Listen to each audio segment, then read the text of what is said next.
Huascur. Está haciéndose muy, muy lenta la máquina, por eso voy a detener el video, después lo vuelvo a poner, pero me va a ser como mucho mejor, más ágil la explicación. Bueno, comentarles que el otro día yo les di las cuestiones generales de la explicación de este texto, y eso está como mechado en el libro. Ustedes tienen una versión, me di cuenta que no tienen ese esquema. Pero bueno, yo ese esquema se lo subí en el Power y lo pueden utilizar de ahí porque van a entender mejor este esquema. Bueno, en el marco de este texto del profe de Hugo Escurra, lo primero que tenemos que saber es que en este texto nos hace una presentación o nos quiere plantear que la utilidad marginal y la productividad marginal, conceptos que hemos visto en economía anterior, ya no son base de una concepción científica seria, sino que se ha demostrado, según la perspectiva del autor, que es inútil para el análisis socioeconómico. Por lo tanto, eso nos quiere relatar en estos dos capítulos, ¿sí? Lo hace en todo el libro, pero en estos dos capítulos en particular. Lo primero que nos plantea el autor central es que la microeconomía se presenta siempre en el análisis de la economía o en el análisis académicos de la economía como el estudio o como la investigación de las fuerzas que operan en la toma de decisiones de los agentes económicos básicos. ¿Cuáles son esos agentes económicos básicos? Efectivamente son el consumidor y el productor.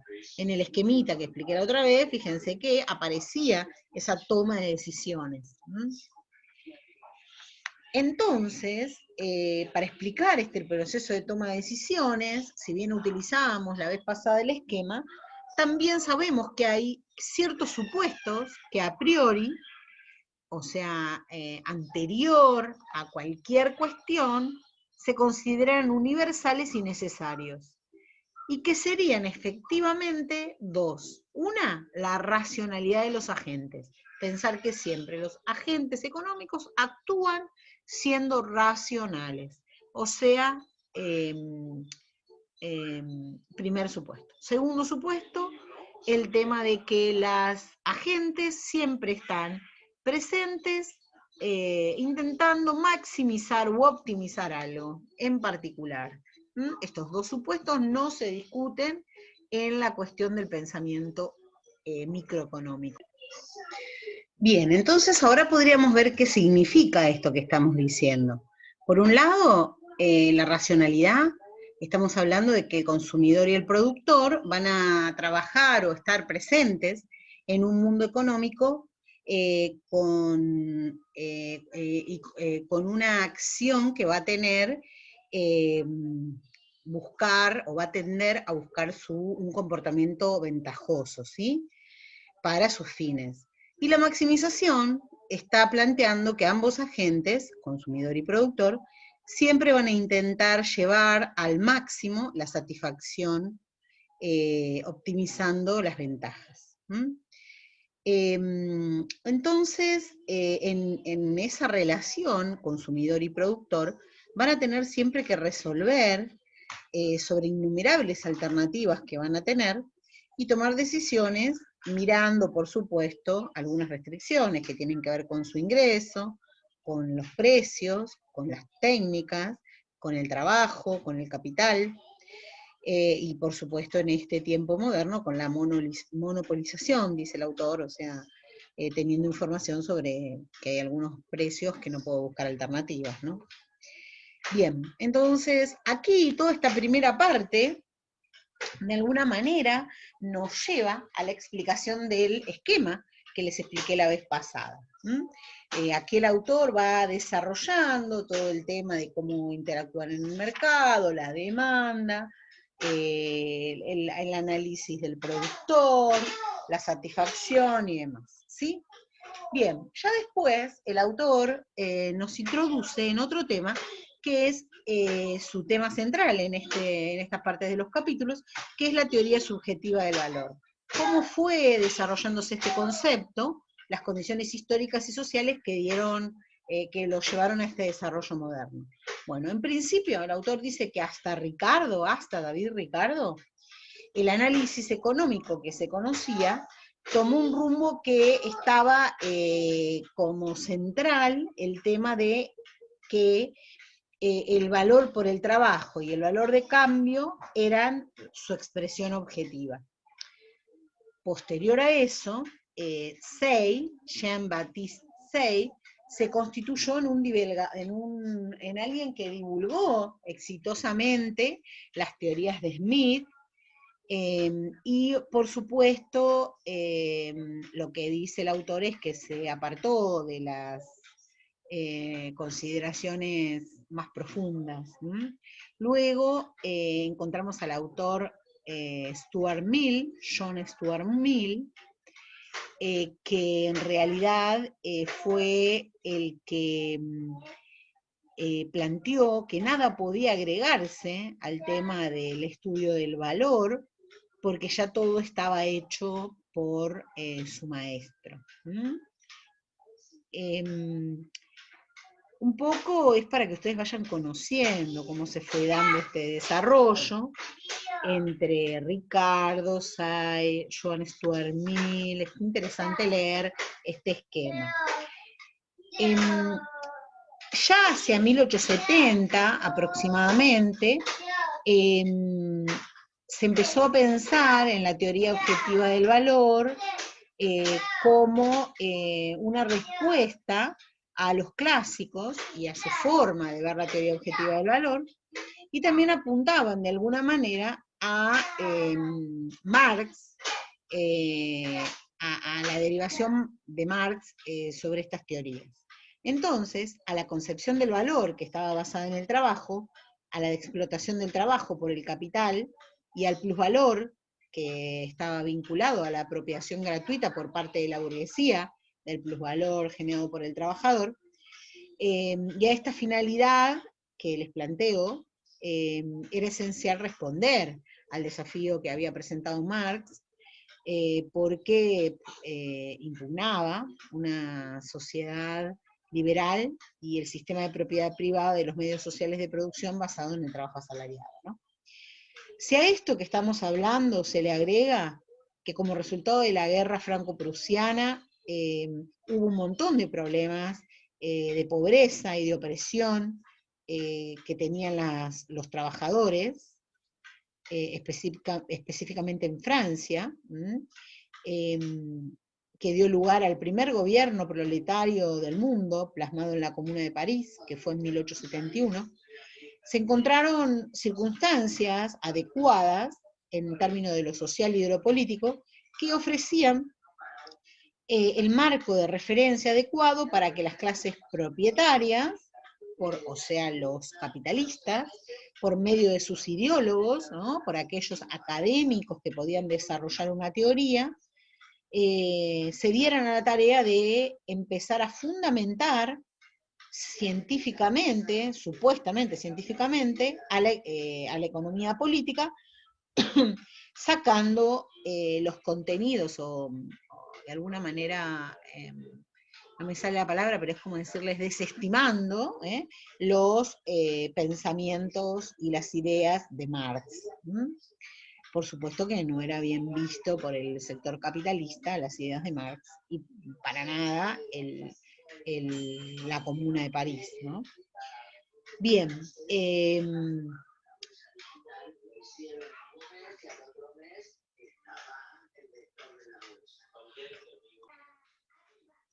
luego los invito a leer el texto que nos aparece y nos explica un poco más sobre la revolución jevoniana, que luego yo se los voy a explicar. Bueno, y nos va contando qué fue pasando históricamente con este concepto teoría del valor. Bien, teoría del valor, dije, porque me parece que me salió bajito. Después, el autor se concentra en hablar de la utilidad como principio explicativo del valor. En primera instancia nos va a hablar de la existencia de la utilidad. En principio, se va a reconocer una relación general entre bienes y satisfacción de necesidades, que es precisamente a lo que se denomina utilidad, ¿no? La utilidad, que es la relación entre los bienes y la satisfacción que estos otorgan. Pero, si nosotros lo pensamos con detenimiento, vamos a ver que algunas cuestiones específicas. Primero, la propiedad satisfactoria de los bienes, o sea, la posibilidad que un bien satisfaga algo, no es intrínseca al bien. En realidad se debe al carácter humano o de las necesidades humanas, lo que hace que ellos se vuelvan útiles para cubrir una necesidad. De manera que la aptitud, la facultad o la capacidad de los bienes para satisfacer necesidades no descansa en su materialidad, sino en su propiedad. 2, la utilidad es de carácter subjetivo y personal. Fíjense, se debe tener en cuenta que no solo la necesidad, sino la necesidad que querés satisfacer, sino la intensidad que se va a satisfacer con cada dosis o unidad que cada demandante individualmente consume, o que cada persona individualmente consume. Y 3, está unida a la utilidad, para que los bienes tengan valor, la escasez. O sea, tiene valor si es escaso. Entonces, esas cosas a considerar. A su vez, también nos habla el autor del problema de la medición de la utilidad. ¿Cómo la medimos a la utilidad? Esta concepción subjetiva del valor estableció que el valor de cualquier bien está dado por el valor de la utilidad, pero no la de su versión antigua de carácter total, sino por el valor de la última unidad de medida, la última unidad de medida, esta por su utilidad marginal. O sea, la utilidad marginal entonces es en realidad la última unidad medida por su utilidad marginal, ¿sí? Entonces, nos va a aparecer la cuestión de cómo medimos eso, ya que medir es cuantificar, darle una cuantificación, vincular esa utilidad con la intensidad de la necesidad a cubrir por cada persona.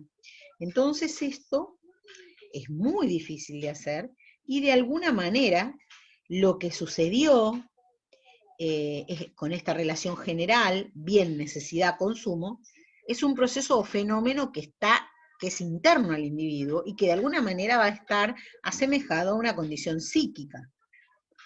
Entonces, con este argumento de que es una condición psíquica, la satisfacción de la necesidad, se transformó el problema en lo que debiera ser su solución, y con una demostración inapelable. No hay forma de demostrar eso.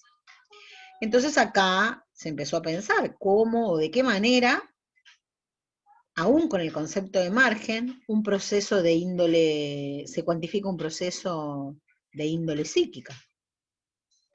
Porque se demanda un bien determinado por la satisfacción o utilidad que se experimenta al consumirlo, y finalmente hay una reducción de la utilidad a satisfacción de las diferentes intensidades de las necesidades, y de aquí o de ahí su transformación de relación económica en fenómeno psicológico. O sea, al haberlo transformado en fenómeno psicológico, nos metemos en este inconveniente.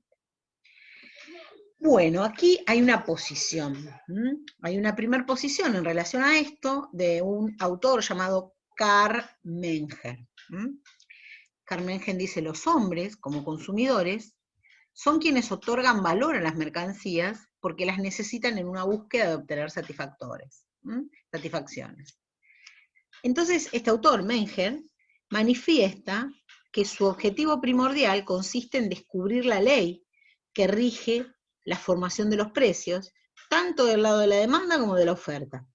Y entonces basó su análisis en las necesidades y su relación con las mercancías, y a partir de la redefinición de la teoría del valor objetiva como esencialmente errónea, y su planteo en torno de la utilidad, se abocó a dar un paso adelante respecto de sus antecesores, que eran Say, Senior, Gossen, etc. Y desarrolló entonces formas específicas de derivación de los problemas y de sus respuestas a un modo unitario y coherente con esta economía de cambio. Entonces, lo que hacía era una formulación detallada del principio de la utilidad en su forma marginal. Entonces sostuvo el que un consumidor racional, o un agente racional, pero siempre con el rol de consumidor, confrontando a varias posibilidades de gastar su ingreso, siempre va a buscar obtener la mayor satisfacción de los bienes que desea consumir. ¿Cómo va a lograr esto? Bueno, lo va a lograr cuando logre distribuir su dinero de modo tal que su última unidad monetaria gastada en una mercancía le brinde ni más ni menos satisfacción, o utilidad podríamos decir, que la última unidad monetaria gastada en cualquier otra mercancía. En esa comparación va a estar la cuestión. Si fuera posible trasladar una partecita, una alícuota del gasto de un bien hacia otro y aumentar así la satisfacción total alcanzada, el consumidor racional lo va a hacer siempre. Porque la utilidad y porque va a tener presente la utilidad del uso menos importante.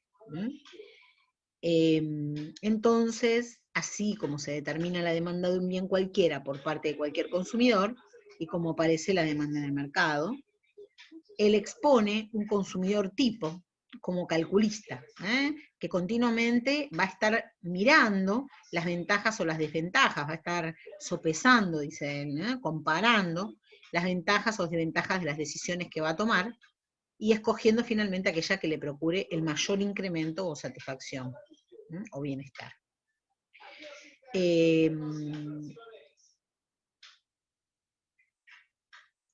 Después, el autor nos explica la revolución Gibboniana.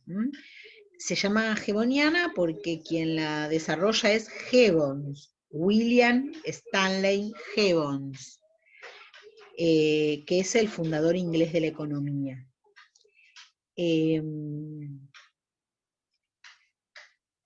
Él es consciente de que está realizando un ataque a la teoría objetiva sobre la que se basa la economía clásica, especialmente en la persona de Ricardo, y trata la utilidad a través de estos esquemas o principios que les voy a decir. Los principios de Gibbons que tratan de la utilidad, o las cuestiones que plantea Gibbons, es, uno, no como una magnitud absoluta, sino marginal. Él la llama grado final de utilidad. Primero, cómo trata la utilidad. El punto 2, él intenta elaborar procedimientos técnicos para medir la utilidad, ¿sí? No descarta la posibilidad de medirla. Y 3, partiendo de la consideración de la utilidad, o sea, del valor de uso, la pone como base del valor de cambio de los productos. Es decir, que invierte completamente la relación valor de uso, valor de cambio, que se expresa en las mercancías, y lleva entonces ese análisis a un estudio de la vinculación entre material, cosa material, y consumidor individual. Entonces ahí presenta una perspectiva diferente, ¿sí?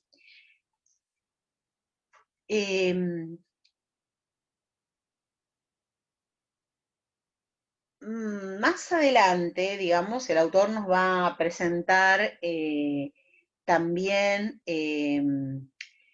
la cuestión de que Gibbons presenta la teoría del valor basada en valoraciones subjetivas, el principio de la utilidad marginal y la técnica de álgebra y de los diagramas aparecen como moneda corriente. Este vuelco específico de utilización de estas herramientas se va a reiterar simultáneamente en Menger, en Walras y en Marshall, ¿sí? Marshall presenta más tarde su teoría, pero la desarrolla en el mismo sentido. Luego van a ver que el autor hace presentaciones de distintos pensadores que fueron diciendo una u otra cosa en relación a esto, que se los dejo para que ustedes lo puedan leer, y después se concentra en un autor muy representativo de esta temática, que es Gosen. Gosen va a intentar una explicación del proceso de cambio sobre la base de la teoría del valor subjetiva y va a sostener o va a manifestar que es posible entre dos personas en la medida en que cada una de ellas obtiene más valor por lo que recibe que por lo que da. Y esta es la misma, o sea, esta argumentación está vinculada a el tema del proceso de cambio con la base de la teoría del valor subjetiva, ¿no? Entonces nos manifiesta que si esto es posible entre dos personas, siempre y cuando cada una de ellas obtiene más valor que lo que recibe, de lo que recibe por lo que da, ¿sí? Lo nuevo que aparece en este autor Gosen es que finalmente el cambio será el cambio de equivalentes. ¿Por qué dice esto? Porque en realidad siempre va a ser bien recibido por cada una de las personas que intervienen, y eso le genera a ambas un valor igual. Esto es en la medida en que cada uno reciba una igual utilidad marginal por el producto obtenido, que es al mismo tiempo el máximo del valor recibido por ambos. Entonces, siempre digamos que hay un beneficio en ese cambio, ¿sí? Bien, le debemos a este autor, Gosen, encontrar en los textos actuales la cuestión de que la economía subjetiva pone en el centro, no en el producto, sino en la interioridad subjetiva de los participantes del proceso del cambio, ¿sí? O sea, de las personas. Estos cimientos que construye Gosen son los que después van a encontrar una aceptación general, y la podemos resumir de esta manera. Primero, la noción de utilidad es de naturaleza subjetiva y va a estar asociada no solo a bienes, sino que a bienes y necesidades. Dos, la utilidad como base del valor de los bienes no es la utilidad total, sino la que corresponde a la última unidad de un bien cualquiera, por eso le decimos marginal. Tres, la utilidad marginal es medible. Y cuatro, que el cambio de productos es un cambio de utilidades en el margen, determinante de la equivalencia de valores mercantiles, ¿sí? Entonces, todo esto que hemos dicho es otra manera de decir que a partir de la implementación de esta teoría, es el valor de uso la base explicativa del valor, y por lo mismo de los precios relativos, que es el valor de cambio, y de todo el proceso de cambio. El proceso de cambio mismo. ¿Estamos? Entonces, con él nace oficialmente lo que llamamos la utilidad cardinal, ¿sí? Con una base explicativa que es argumentada y en realidad validada por todo el universo económico en su expresión neoclásica, por supuesto. O sea, con este mismo acto también nace la escuela neoclásica, ¿no? Bien. Sigamos entonces con este concepto de la utilidad cardinal, ¿no? El desarrollo cardinal de la utilidad, que dio este paso fundamental en la teoría neoclásica. Hay dos aspectos principales a tener en cuenta en el enfoque cardinalista de la utilidad. Uno, una base psicológica de la utilidad, que ya lo veníamos hablando, lo que les venía contando históricamente. Y dos, el problema de la utilidad marginal como quantum, o sea, cantidad de mercancías que el consumidor adquiere para satisfacer sus necesidades. El primer aspecto ya lo hemos hablado, el de la base psicológica, como les decía, y en el segundo aspecto, las opiniones de los autores se fueron dividiendo entre quienes creían que había una posibilidad de medición directa de la utilidad marginal, y otros negaron la idea de poder medirla. Entonces enfatizaban que la única forma de medirla era de una manera indirecta, ¿sí? O sea, era factible medirla sobre la base de los precios y del ingreso, en definitiva, la medimos con el dinero, ¿sí?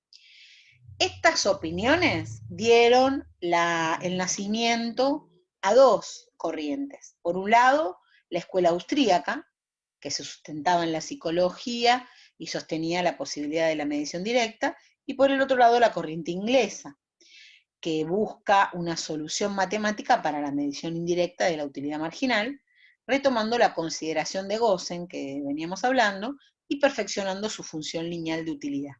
Sobre esta última corriente se hará todo el desarrollo actual de la economía. Todo lo que conocemos fue basado en esta corriente en particular. El primer representante de esta nueva corriente inglesa, por supuesto, fue Jevons, quien aporta 3 concepciones fundamentales para la microeconomía que estudiamos hoy, que es, uno, la visión según la cual el análisis micro es previo y básico es previo del estudio del análisis macroeconómico, ¿sí? O macroestructural. 2, la utilización del lenguaje matemático para la demostración de los teoremas e hipótesis planteados por las economías. No es una explicación teórica y solamente lingüística, sino también el uso del lenguaje matemático. Y 3, el equilibrio del mercado siempre es una consecuencia del equilibrio de cambio entre 2 personas. Cada una de esas personas es poseedora de un producto y a su vez resultado del equilibrio psicológico que va a conducir a la satisfacción individual de la tendencia al placer. ¿Sí? Esto no es más ni menos que los que estudiamos en relación al equilibrio del mercado mezclado con el tema de las teorías de la decisión.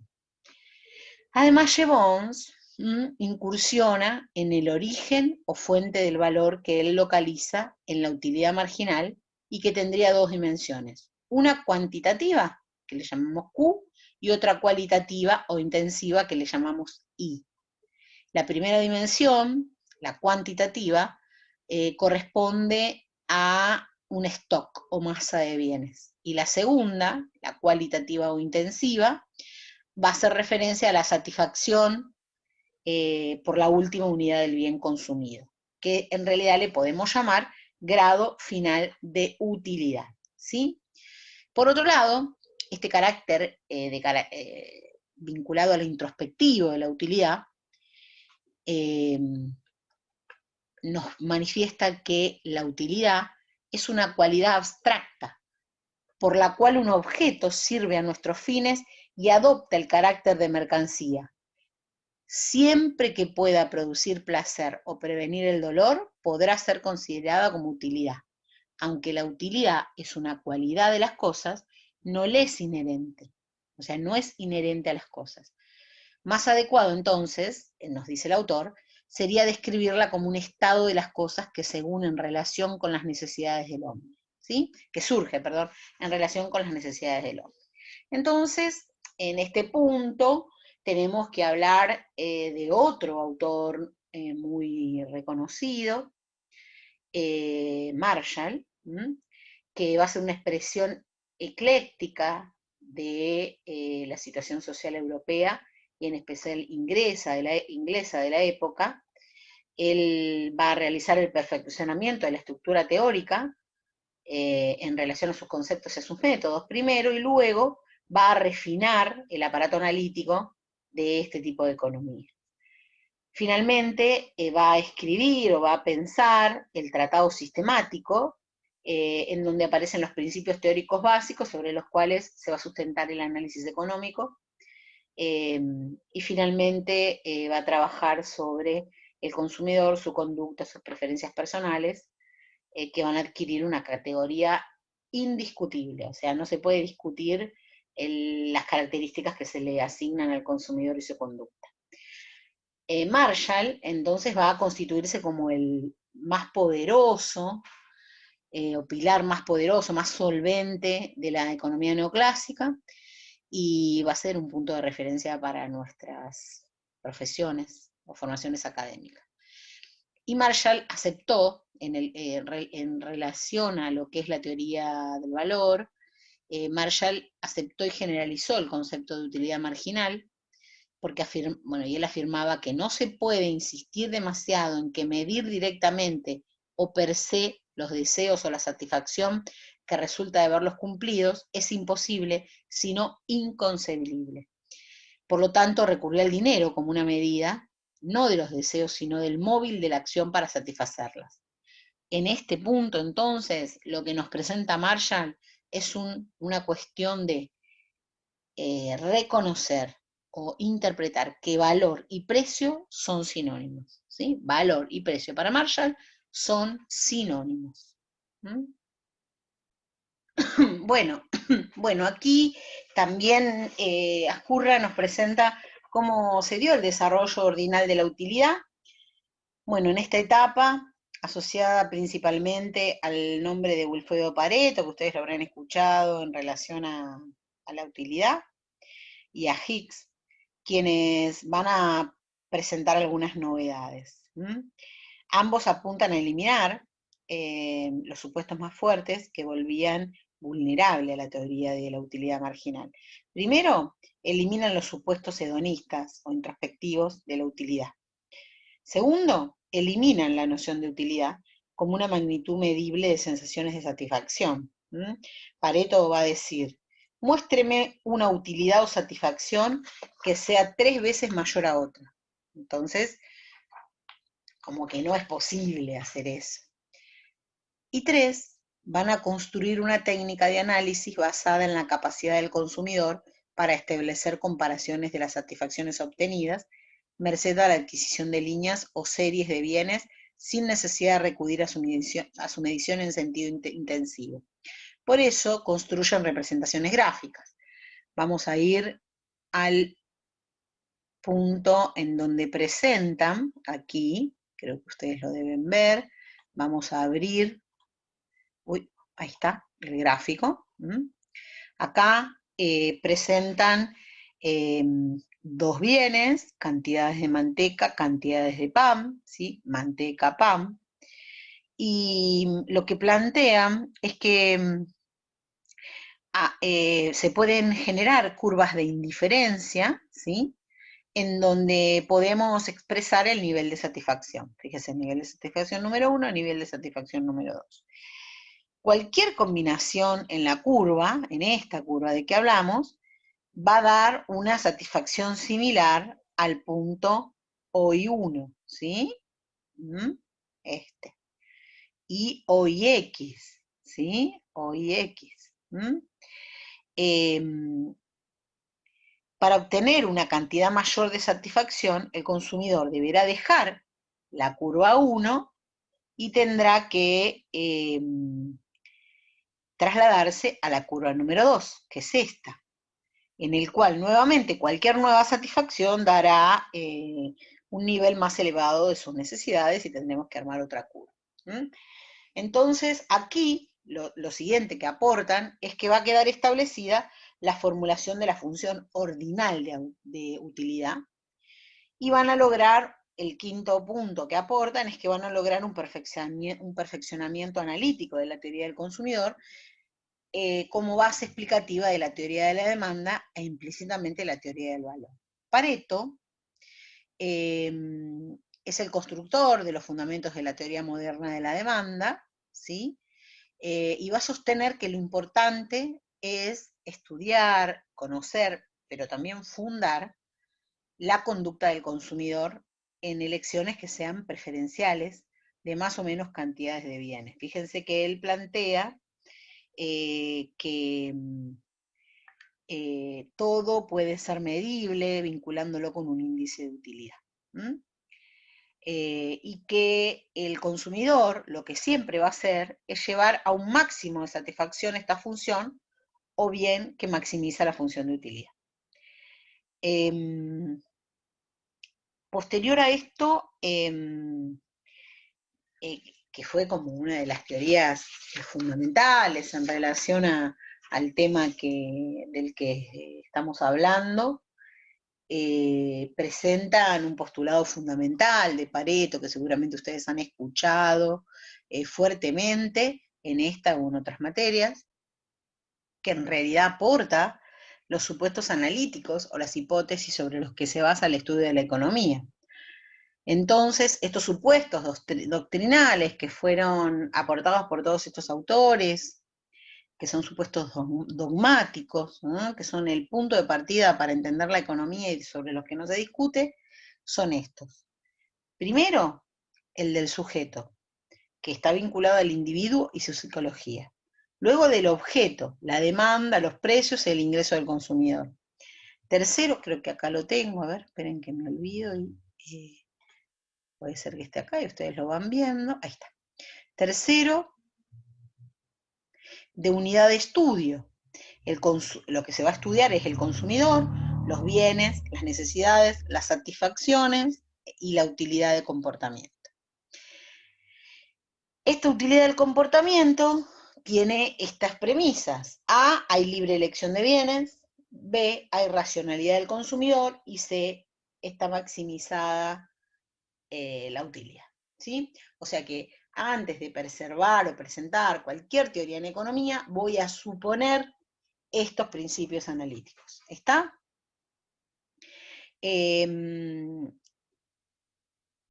También aquí el autor nos presenta o nos nombra a Samuelson, que es un autor que lo conocemos por sus manuales de economía, que es el que presenta la reformulación de la teoría de la preferencia revelada, ¿sí?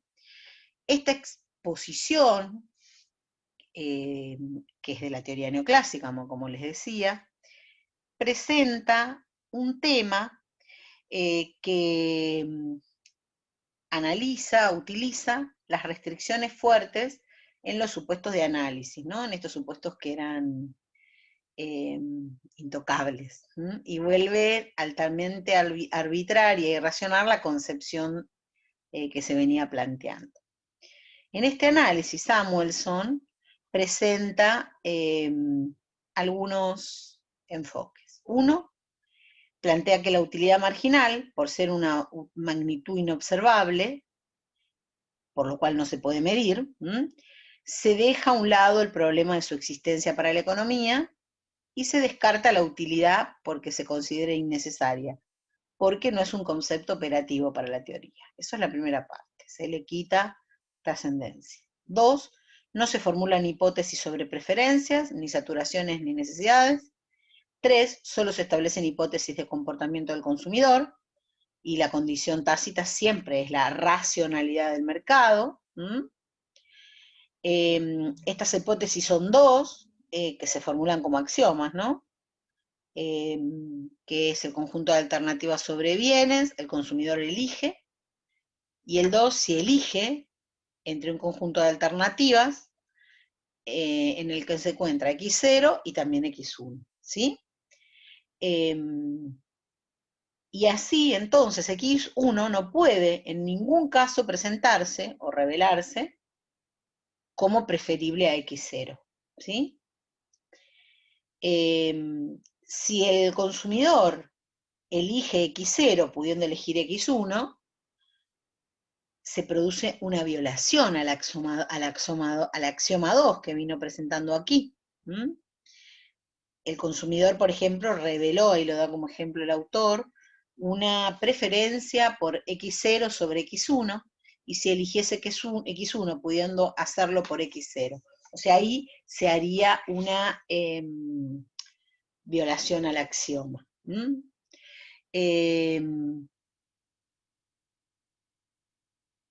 Bien. Por otro lado, eso es suficiente para saber este tema. Luego tenemos la teoría moderna de la utilidad, que también está presentada por el autor, que plantea que en torno a la teoría de la utilidad marginal, Samuelson, que lo ha analizado, y a partir de sus logros, plantea la teoría de la utilidad bajo incertidumbre, y va a considerar que tiene lecciones que la teoría tradicional no tiene, o no llega a explicar, y no podría hacerlo por los supuestos en los que se basa. Entonces hay comportamientos que van a implicar elecciones en los que los consumidores se van a mover en una curva de utilidad total, que al principio va a aumentar la tasa decreciente, o sea, no se van a manejar por la utilidad marginal, ¿no?, que veníamos hablando. con lo cual la utilidad marginal va a descender. Y luego se va a producir un proceso inverso, aunque la utilidad se eleva a una tasa creciente, por lo tanto la utilidad marginal va a subir. En este tipo de ejemplos se puede visualizar entonces lo que esta teoría sostiene, que es que los demandantes, o sea, los agentes, maximizan la utilidad esperada más que la utilidad. O sea, que no maximizan la utilidad de por sí, sino que maximizan la utilidad esperada, ¿sí? Siguiente, entonces, punto es el tema de la productividad marginal. Este es un tema interesante porque otro problema que surgió es el problema de la utilidad marginal para la teoría del valor, y fue que el valor de los bienes de producción tienen como una problemática en sí mismo. Porque los bienes de consumo final, o sea, aquellos que satisfacen de modo directo las necesidades puntuales, son los que a los que se les dio centralidad. Pero, si los bienes no son los bienes de consumo final, y estamos hablando de los bienes del proceso de producción, o sea, de los llamados bienes de capital, ahí la teoría de la utilidad marginal no tendría coherencia. Entonces, para que la doctrina tuviera coherencia, debía también extenderse a estos bienes, de lo contrario toda la construcción hubiera sido inútil. Y esto se hizo bajo la consideración de que tales bienes satisfacen indirectamente las necesidades, por lo cual les corresponde también un valor indirecto.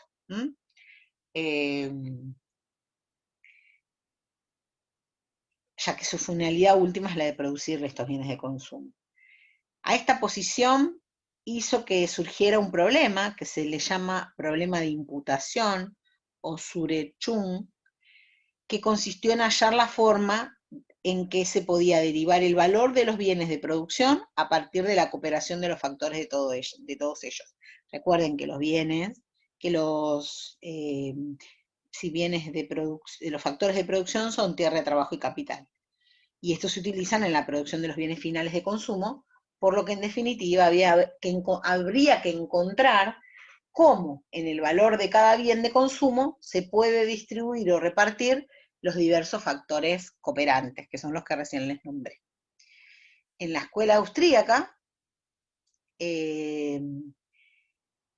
formuló 3 respuestas diferentes con cada uno de los representantes más destacados. Menger, que es uno de la escuela austríaca, planteó la ausencia o carencia de un factor de producción para investigar de qué manera esto afectaría los resultados de la producción y qué rendimiento le corresponde.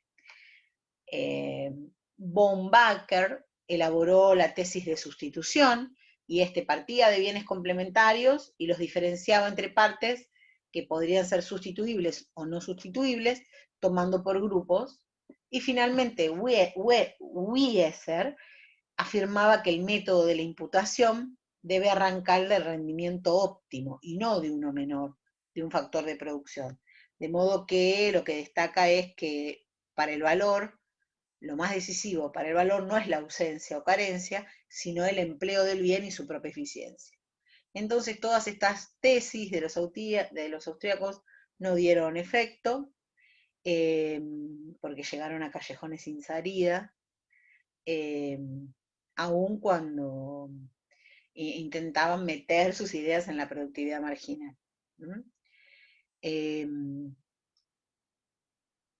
Pero fueron Clark y Winstead quienes, yendo más allá de la formulación hecha por Turgot, que fue otro de los autores que quiso resolver este problema, pero lo hizo para la agricultura, ellos extendieron el principio a todos los factores de la producción, y con ello pudieron estructurar una concepción que abarcaba no solo el problema de la valoración de los bienes, sino al mismo tiempo el de la asignación de recursos y la distribución del ingreso.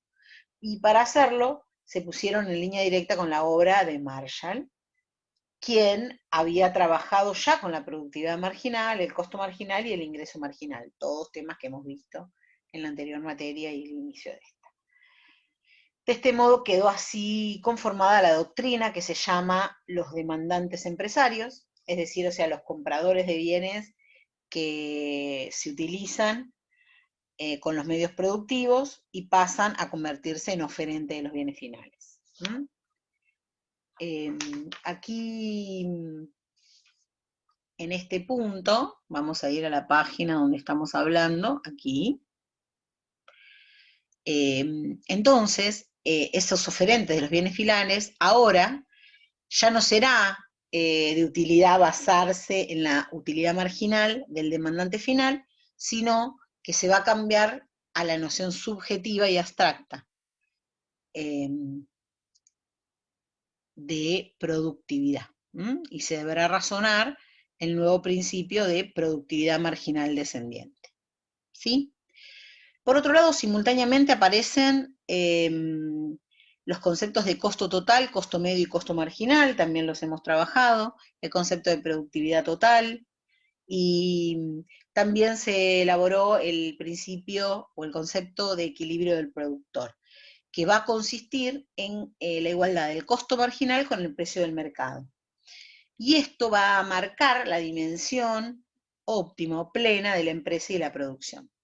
De la misma manera que se hizo con la teoría de la demanda, para la del productor también hay supuestos que se consideran como irrefutables. Esos supuestos son de sujetos, quien se va a estudiar es el empresario y sus decisiones; del objeto se va a estudiar la oferta, bienes combinación de factores; de estudio la empresa, costos-beneficios; y de comportamientos, los supuestos de comportamiento, libre movilidad de recursos, racionalidad del empresario y maximización de las ganancias. Esto se repite en relación a lo que veníamos charlando, ¿sí? Bien. Ahí está. Bien. Si nos referimos entonces al resumen y las conclusiones sobre el análisis objetivo, y aquí vamos a trabajar un ratito el tema de la lectura del texto. Esperen que me fui. Ping, ping, ping. Oh. Ahí está. Podemos ver lo siguiente. Del análisis del valor a la teoría del mercado. Como ha podido comprobarse en la exposición de la evolución de la teoría subjetiva del valor, esta se desarrolló según varias etapas históricas, que pueden resumirse teniendo en cuenta su estructuración lógica, tal como ha quedado finalmente establecida y se difunde en los textos más usuales de microeconomía. Paro aquí y les digo, este párrafo nos hace referencia a que lo que el autor venía diciendo era no más ni menos que el recuento histórico de lo que pasó con la teoría subjetiva del valor, con los distintos pensadores vinculados a la economía, ¿sí? A grandes rasgos, y desde el punto de vista antes mencionado, la teoría en sus principios conceptuales y desarrollos analíticos puede ser considerada de la siguiente manera. 1. El valor de las mercancías se hace depender no del trabajo, sino de la utilidad. Se produce de este modo un desplazamiento del análisis desde el valor de cambio hacia el valor de uso, haciendo descansar aquel en este, o sea, el valor de cambio en valor de uso. 2. El valor de uso es concebido como idéntico a utilidad.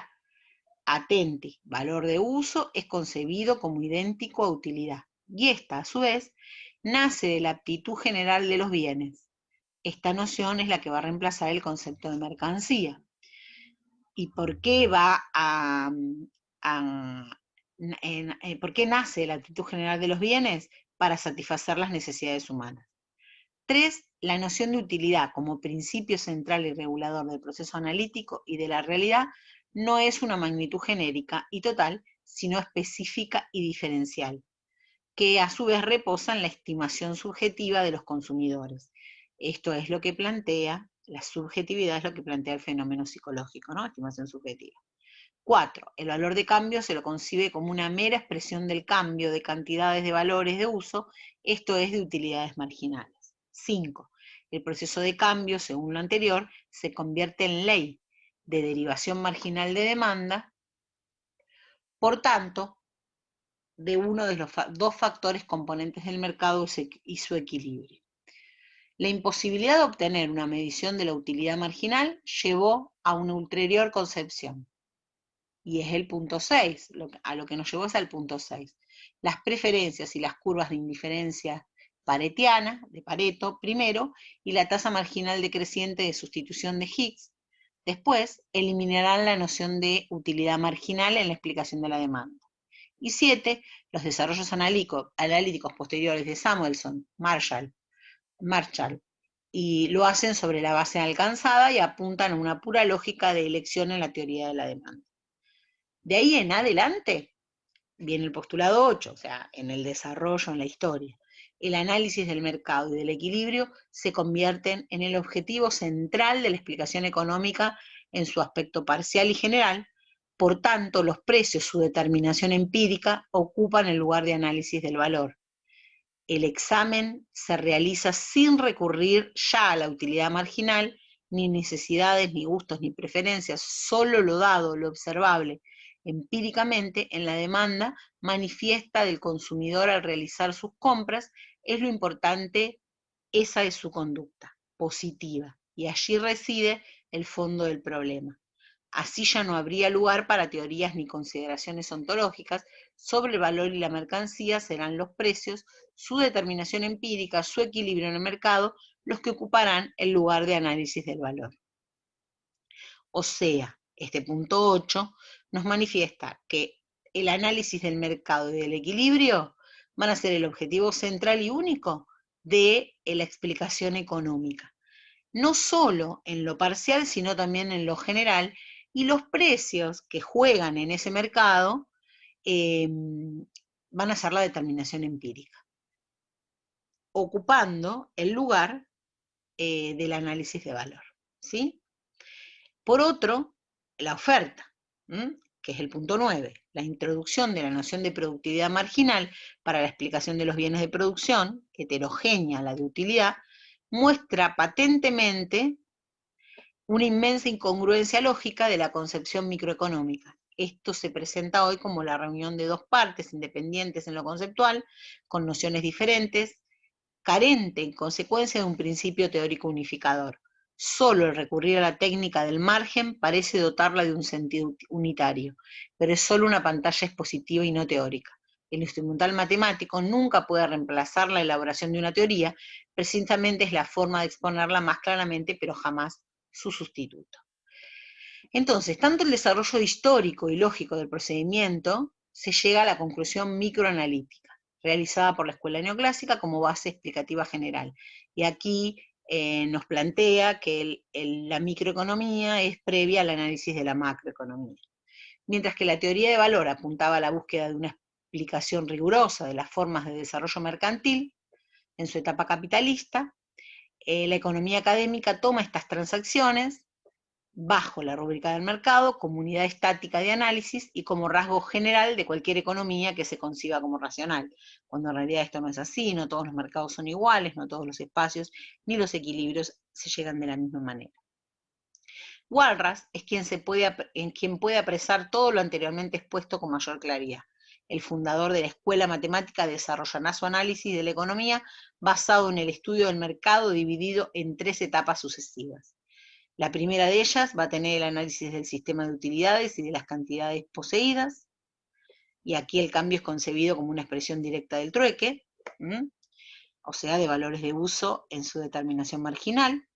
La segunda etapa es la de la elaboración de curvas de demanda teóricas. El consumidor es la base de la demanda e influye de modo determinante en el mercado al buscar el equilibrio de las utilidades marginales y los precios. Y la tercera etapa consiste en la determinación analítica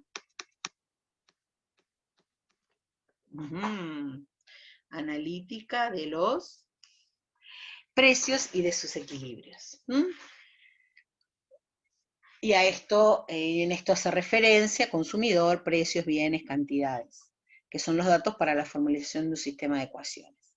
Para Walras, las cantidades de mercancías poseídas por los cambistas, hay que formular el sistema de ecuaciones del cual los precios de las mercancías son sus raíces.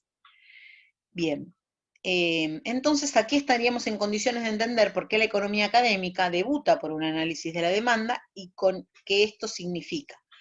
Y también puede explicarse el por qué ciertas osadías actuales en algunos de sus representantes, tales como presentar la teoría de la demanda bajo el capítulo de la teoría del valor.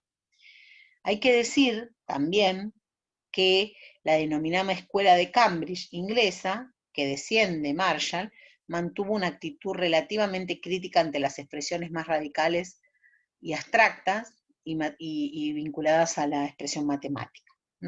Bueno, el precio del valor, Robertson, alto exponente junto con Joa Robinson y Piero Sraffa de la Universidad de Cambridge, en la obra de texto antes mencionada, aborda la cuestión del valor y consideran que es primordial en importancia, pues lo que se busca es explicar que las fuerzas que determinan la composición de la renta nacional, para ello construirá una teoría del valor que resultará luminosa para estudiar otros problemas.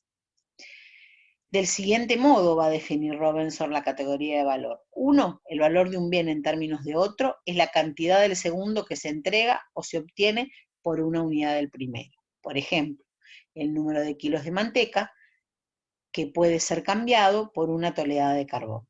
El valor de un bien en términos de dinero se denomina su precio, y por ahora podemos considerar el precio de un bien como medida de su valor en términos de los bienes en general.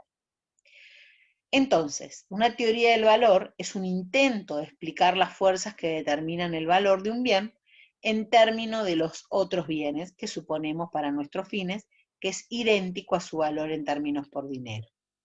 Valor es igual entonces a precios relativos. Pero pocas líneas más adelante nos alecciona. Comencemos por una afirmación repetida hasta el hastío. El valor de un bien en un mercado depende de la oferta y la de la demanda. ¡Chan! Acá nos cambió el juego, fíjense.